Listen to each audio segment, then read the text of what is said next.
你真係以為入到我嘅賭場攞張免費會員卡，食餐免費自助餐，你就可以佔到我便宜，喺我身上執到寶咩？開賭場咁多年，我見過太多自作聰明嘅人，以為自己可以靠運氣、靠技術，甚至靠咩秘籍嚟贏我。等我今日實實在在話你知嘅，由你踏入我個大門口，接過張會員卡嗰一刻開始，你成個人生就已經抵押咗俾我。因為我個賭場入面每一張台，每一個看似公平嘅規則，全部都係由最頂尖嘅數學家同心理學家設計出嚟嘅合法殺人機器。你同我玩長賭，期望值永遠只會係負數大數法則嘅齒輪一轉，你嘅下場就只有4個字：傾家蕩產。今日我就將我呢部吸金機器嘅內幕全部拆開俾你睇，睇完之後你仲敢唔敢行入嚟？你以為嗰張會員卡係着數，大錯特錯，嗰張卡唔係着數，係手銬。你哋成日話我唔係嚟賭錢，我係嚟回本，攞翻啲着數，免費自助餐、免費酒店房、生日禮品、貴賓室邀請函，聽落好似筍嘢，其實個個都係精心計算過嘅如意。你食餐自助餐值幾多錢？100幾十蚊啫嘛，但為咗換嗰個鑽石級會員嘅名銜，為咗攞多幾多分先夠升級，你喺台上落嘅注碼會不知不覺越加越大。你唔係為咗贏錢而落注，你係為咗儲分而落注。呢個心理陷阱比任何一鋪詐糊都陰毒。你越賭得耐，你嘅理智線就越薄，因為你已經唔係喺度計算輸贏，你係喺度計算今晚仲差幾多分先夠換房。再講下我呢個賭場嗰個環境，你以為淨係得張台同啲籌碼咁簡單？錯，呢度嘅空調、燈光、地毯、音樂全部都係經過精密計算。你有冇留意過？我成間賭場入面冇一隻時鐘，冇一扇窗，你行得入嚟就等於行入咗一個時間真空。日頭黑夜、朝早半夜，對你嚟講已經冇分別。啲燈光永遠係嗰種曖昧嘅金黃色，唔會太光刺激你清醒，又唔會暗到令你想瞓覺。嗰啲籌碼掟落台嗰陣，哇啦哇啦嘅聲，輪盤轉動嘅聲，隔離台有人贏錢嗰陣嘅歡呼聲，呢啲聲音組合埋一齊，其實係一場精心編排嘅催眠交響曲。你嘅腎上腺素會不斷被刺激，你嘅腦袋會慢慢進入一種半麻醉嘅狀態，你成個人會鬆晒防線，一格一格咁瓦解。呢度冇壓迫感咪傻啦！呢種冇壓迫感本身就係最大嘅壓迫，因為佢令你完全失去咗時間概念同現實感。我見過太多咁嘅人，講一個俾你聽。有個 IT 人做開系統分析，人哋話佢腦筋轉數快過機，佢頭一次嚟純粹想放鬆下，同啲同事打完機慶功，順路入嚟坐，攞咗張新會員卡，食咗餐自助餐，玩咗幾手百家樂，贏咗少少，開心走人。跟住第2次、第3次，佢開始留意到，原來每次生日、每次升級都有額外優惠。佢個人本身就好叻計數，佢開始研究點樣以最少嘅注碼換最多嘅分。但佢冇諗到呢個研究本身就已經令佢每個星期都要準時嚟報到，唔嚟就好似蝕咗分咁。慢慢佢由普通會員變咗白金會員，跟住金卡、鑽石卡，佢又淨係假期先嚟，變成隔幾日就要嚟坐2個鐘。我仲記得佢最後嗰排嘅樣，以前佢對眼好精神㗎，講嘢有條理，睇實個荷官嘅手法，計路單計得又快又準。但去到後尾，佢對眼開始變得空洞，成個人瘦咗一大截，成日一個人坐喺角落嗰個位，唔同人講嘢，淨係盯住手機部落單 app 查餘額。我見過佢查嗰下隻手指喺個熒幕上面震，唔係因為凍，係因為佢個心知道嗰個數字一定又係少咗。佢背後嗰啲網貸一筆一筆咁批出嚟，起初借嚟贏翻輸咗嘅，跟住借嚟還之前借嘅，最後連自己都唔記得欠咗幾多間財務公司，佢屋企個位置，佢啲儲蓄，佢原本諗住娶老婆嘅首期，全部都變咗台面上嘅籌碼，一鋪一鋪咁清袋。你估佢仲有冇心機診回本呢兩個字？冇啦，佢淨係識得一件事，就係點解自己會由一個精明嘅 IT 人變成一個連自己個名都好似唔記得嘅賭鬼。睇到呢度，我想問你哋一句，你哋有冇試過為咗攞免費房、攞餐券、儲分數喺台面上落嘅注碼，比你平時真金白銀落嘅大出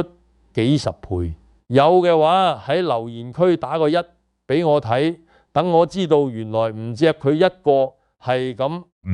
如果你想繼續聽我呢個開賭場嘅人將啲你哋永遠唔會知嘅內幕一樣一樣咁拆晒俾你睇，唔想有一日自己都變成我口中嗰個案例，即刻揼實個訂閱掣，開埋通知中。因為呢個系列我會一集一集咁踢爆落去，你錯過一集，可能就係少咗一個保住自己荷包嘅機會。不過講到依家，你哋一定有人心疹，我唔驚，我識睇路單噶嘛。路單你信路單就即係信風水，叫你落飛機唔使降落傘。等我同你講翻啲真嘢，唔係嗰啲你喺網上識嘅莊閒理論，係實實在在嘅數學百家樂。呢種嘢全世界啲賭鬼都覺得佢係最公平嘅遊戲，因為睇落去莊閒兩邊五開咁大把。你估係咪真係一人一半各自修行？我而家同你講清楚啲數字，你聽完就知。原來由第一鋪開始，你已經企喺輸嘅嗰一邊。閒家贏嘅機率係44.62%，莊家贏嘅機率係45.86%。你以為呢個差距好細？1.24%，睇落微不足道，但你落嘅注碼一鋪一鋪咁計落去，呢個差距就係我間賭場永恆嘅提款機。點解莊贏得多？因為規則入面嘅閒家攞到牌之後，莊家有優先補牌嘅權利，個機制本身就已經傾斜咗俾莊，所以我先要抽你莊贏嗰鋪嘅5厘水。你贏咗都要益我，你估我會蝕底俾你？我開賭場唔係做善事㗎，即使將啲水扣埋落去計莊嘅期望值，都仲係好過閒。你哋成日診話跟大路打逆水等長龍，你有冇診過呢啲所謂嘅技巧？呢啲所謂嘅路單分析，本質上係咪即係一個人企喺海邊睇住啲浪一嚟一嚟，然後話自己識得預測下一個浪？幾大海浪本身冇記性，莊閒都一樣，每一鋪都係獨立事件。上一鋪開咗8鋪莊，唔代表下一鋪開閒嘅機率會加大。呢個係人類大陸一個天生嘅缺陷，叫賭徒謬誤。你哋成日中晒招都唔知，你嗰張路單紙唔係你嘅武器，係我俾你嘅安慰劑，等你可以安心咁企喺度，一鋪一鋪咁俾錢我。講到呢度，你可能仲有個幻想，話唔緊要，我唔搏莊閒，我搏和1賠8，翻幾鋪身就翻晒嚟。我聽到呢句嘢，講真，我心入面係想笑嘅。你知唔知和呢鋪嘢嘅實際勝率係幾多？得翻9.52%，得翻即係唔夠1成嘅大佬。你落1蚊落和，理論上你要贏成8次先夠補翻輸咗嘅7次。但事實係喺100鋪入面得翻差唔多9至10鋪先會開到和。呢個係咩概念？即係你賭一鋪和，就好似喺10個閂晒燈嘅房入面，揀中嗰一間有人喺度嘅機會率低到近乎自殺式嘅送錢行為。你估我唔知你哋心入面嗰種心理1賠8，搏一搏中咗就翻晒身。呢種心態正正就係我最曾意見到嘅，因為呢個係典型嘅以小博大思維，佢會令你完全忽略咗背後嗰個殘酷嘅機率黑洞，而呢個黑洞正正就係為咗吞晒你啲錢而設計出嚟嘅。我而家同你講多一個案例一樣，冇名冇姓，你當佢係你隔離鄰居、你老友，定係你自己都得，睇你點襯啦。呢個人做採購，喺一間中型貿易公司做嘢，手頭上經常經手大額嘅公司，資金做嘢好惡死，慣咗喺數字入面揾縫跡、揾差價，覺得自己識計數，覺得自己嘅智商可以喺賭台上面揾到套利空間。有一日，佢帶咗50萬供款，話係暫時挪用，賺個差價就即刻歸還，唔會有人知。佢入到嚟坐落嗰張百家樂台嗰個心態，一開始都幾冷靜，跟翻自己套所謂嘅路單分析法，落注落得好有規律。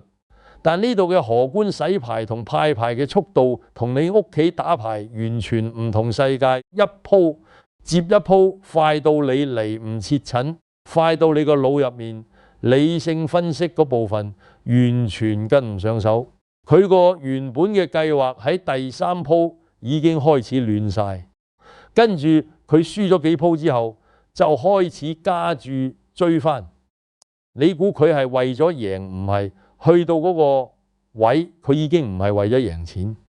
佢係為咗要證明自己啱，要證明自己冇睇錯，要證明自己控制到個場面。呢個先係人性入面最恐怖嘅一環。40分鐘，我講嘅係40分鐘，佢50萬就清袋。我見過佢最後一鋪落完注嗰個表情，嗰個下巴微微咁震，眼神死死盯住張台，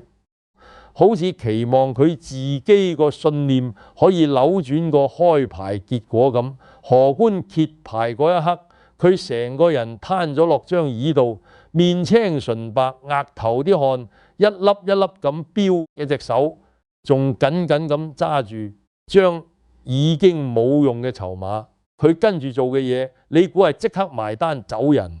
唔係，佢企起身行得好慢，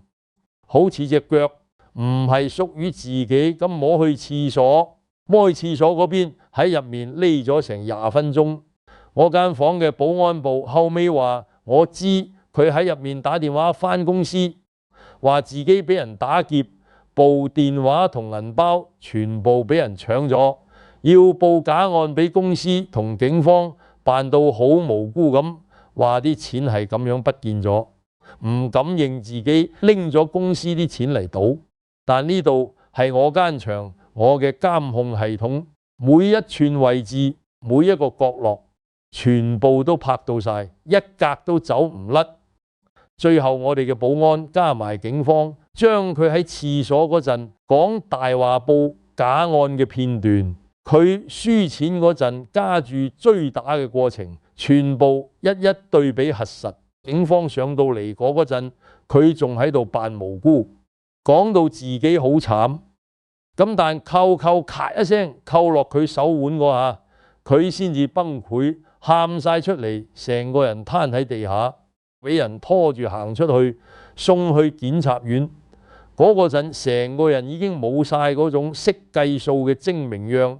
得返一個廢人。呢個就係你哋成日蠢嘅識計算，有把握搏一搏，最終得返嘅結局。你哋估自己夠精明，其實你哋只不過係我機器入面其中一粒即將被磨碎嘅齒輪。講到呢度，我又想問你哋一句：你哋試過最長連開幾多鋪莊定係閒？當時你哋係咪都仲死頂住，越輸越加住去追？結果又係點？喺底下留言講俾我聽，我想睇下有幾多個同呢個採購員一樣嘅故事。不過你哋當中一定有人心蠢，百家樂係靠運氣嘅啫。我唔玩呢啲，我玩21點，我識得算牌，識得睇技巧，我信自己嘅實力，唔信運氣。21點算牌呢個係我最容易見到嘅一種賭客，因為呢種人通常學歷唔低，自視甚高，覺得自己讀過書，識計數就可以憑技術贏我。咁啱，我間場入面最曾易揾嘅就係呢種高智商水魚21點呢種遊戲。講到底係少數幾樣真係有數學根據可以縮窄莊家優勢嘅台面遊戲，呢個係事實，我唔會呃你。基本策略表教你點樣根據自己手牌同莊家嘅名牌做出統計學上最優嘅決定，硬食定係補牌， keep 住定係一開二。呢張表背後就係無數次計算機模擬計出嚟嘅最佳解。跟住高階啲嘅就係高低算牌法，將啲細牌計做正數，大牌計做負數，靠住個心入面嘅計數器估算翻成副牌入面剩翻嘅大細牌比例。大牌多你贏面就大，就加注；細牌多你贏面就細，就縮注。聽落好高深，好似真係揾到條秘密公式咁，係咪？但係你有冇蠢過？你哋喺書度喺網上學嘅嗰套嘢係幾十年前單副牌年代嘅產物。我而家間場入面用緊嘅係連續洗牌機，你哋叫佢做 CSM。呢部機唔係普通嘅洗牌機，佢每派完一手牌就即刻將啲廢牌塞翻落機入面，同其餘未派嘅牌重新混埋一齊，再隨機抽出嚟。即係話你根本冇可能追蹤到已經出咗幾多大牌，幾多細牌，因為出咗個牌，下一秒已經翻咗落個牌堆入面，同新嘅一齊再洗過。你成個算牌系統嘅根基就係要靠住記住已出牌嚟推算未出牌嘅概率變化。但呢部機器物理性咁切斷咗呢個邏輯鏈，你部大腦計得幾快都好，都追唔上呢部機器嘅無限洗牌。即係話你哋成日掛喺口邊嘅算牌必勝法，喺我呢種現代化賭場入面根本已經死咗，係一個已經過時嘅都市傳說。我見過一個後生仔20零歲，本身係讀商科、讀東計出身嘅，聽人講起算牌可以贏梅高利呢啲古仔，覺得自己讀過書識概率論，帶住30萬過嚟踢館。佢一坐落張21點台，架勢十足，一副老手嘅款，眼神落喺每一張出咗嘅牌，隻手指仲喺台面度輕輕篤緊，好似真係喺度計緊數咁。頭幾鋪佢贏咗少少，個人開始飄飄然，加大注碼，跟住連環幾鋪爆牌，你估係咩事？佢個算牌系統喺 CSM 底下同亂噏冇分別。佢淨係憑住自己嗰套已經完全唔 work 嘅邏輯，一路信落去，一路加注落去，輸到後尾，佢個樣已經由自信變成猙獰。最後一鋪，佢梭哈式咁落咗一注大嘅開牌，一刻爆咗，佢即刻攞起台面嗰隻玻璃杯，砰一聲摔落地下，玻璃碎片四濺，成個人企起身大嗌話嗰個荷官出千，話部機器有古怪。我啲保安即刻上前，兩邊擒實佢，嗰隻臂彎架住佢行出去，佢仲喺度掙扎大嗌，但冇用嘅。我哋依家已經將佢列入黑名單，終身唔准再踏入我呢度半步。除咗算牌，仲有一種人，我覺得更加值得講，就係信奉倍頭法嘅人。呢種邏輯聽落去好似天衣無縫。我輸咗就翻倍落，總有一鋪會翻嚟，贏翻晒之前輸嘅仲有多。但問題就出喺呢兩個前提，喺現實入面一個都唔存在。我同你計條數，你第一鋪落1000輸咗，第二鋪翻倍落2000又輸，第三鋪翻做4000，再輸第四鋪翻做8000，仲係輸。去到第五鋪，你要落16000，先夠翻晒之前4鋪嘅損失，仲要贏翻個1000嘅本利。你有冇診過先得？5鋪連輸，你嘅注碼已經由1000飆升到16000，短短5鋪之間，你已經落咗成3萬蚊落去，仲未計贏翻嗰筆。呢個就係倍頭法嘅恐怖之處。佢唔係慢慢蠶食你，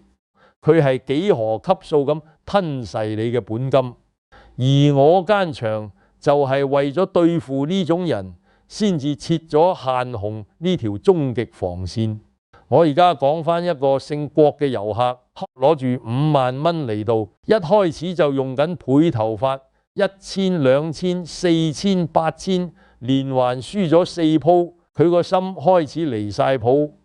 但佢仍然信自己套系統，覺得第5鋪一定翻到身。佢一路將籌碼推出去，16000聲音都有啲震咁講。呢鋪16000，何官望都冇望，佢好平靜咁將6000蚊籌碼推返出去，冷冷咁講咗一句：先生，我哋呢張台限紅1萬嗰一刻，我見到佢隻手心即刻飆晒汗，佢個腦入面成套倍頭邏輯喺一瞬間崩潰晒，因為佢嘅系統係建基於我可以無限翻落去嘅假設。但依家嗰個賭場一句限紅就已經將佢嗰條鏈條硬生生斬斷，佢冇得再翻落去，即係話呢一鋪輸咗之前4鋪嘅損失，佢永遠都補唔翻嚟。佢個人即刻嗰僵咗喺度，望住台面，眼神開始散渙。跟住喺之後嗰半個鐘頭，我見佢完全冇晒章法，攞住剩翻嘅5萬蚊亂咁落注，大細裝閒，任何一鋪佢覺得感覺啱嘅位，佢都疏落去，好似要用最快嘅速度將自己嘅絕望發泄晒。咁半個鐘之後，佢個人攤坐喺度，5萬蚊1蚊都冇剩。睇到呢度，你哋心入面應該有啲數啦啩？我想問你哋覺得現實入面真係有靠算牌贏梅高利，然後可以安全帶住錢行出賭場嘅人存在咩？定係呢啲都只不過係電影同傳說吹出嚟嘅神話？喺底下同我講吓，你哋嘅睇法，仲有你哋身邊有冇朋友，有冇親戚係信奉倍頭法㗎？佢哋最後係靠呢套嘢買咗車、買咗樓，定係走佬躲債、瞓街收場？喺底下留返言，等其他人都睇清楚呢條所謂嘅必勝公式究竟係點樣坑人。講到最後，我要老實同你哋講一句，我呢個開賭場嘅人其實從來都唔驚你贏，你贏咗1鋪，贏咗10鋪，贏咗100萬，我一啲都唔會失眠，因為我知道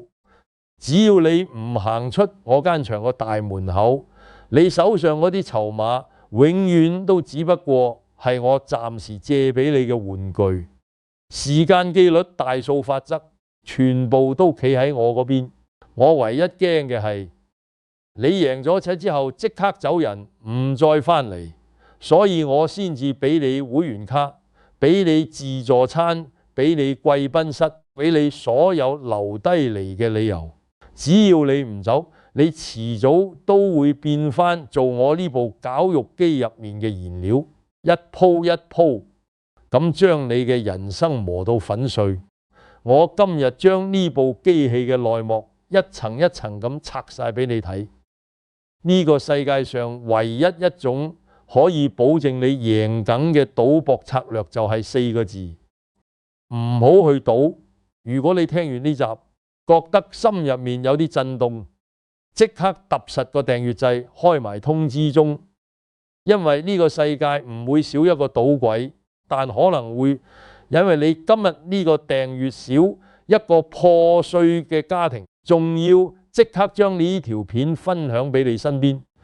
嗰啲仲喺度沉迷賭博嘅朋友、親戚，唔好等到有一日佢哋喺我口中變成下一個案例，你先後悔冇早啲俾佢哋睇。因為我寧願你哋喺熒幕前面睇到我呢張講出真相嘅嘴臉都好過。有一日你哋成為我下一集嘅案例，俾我用嚟講，俾下一批水魚聽。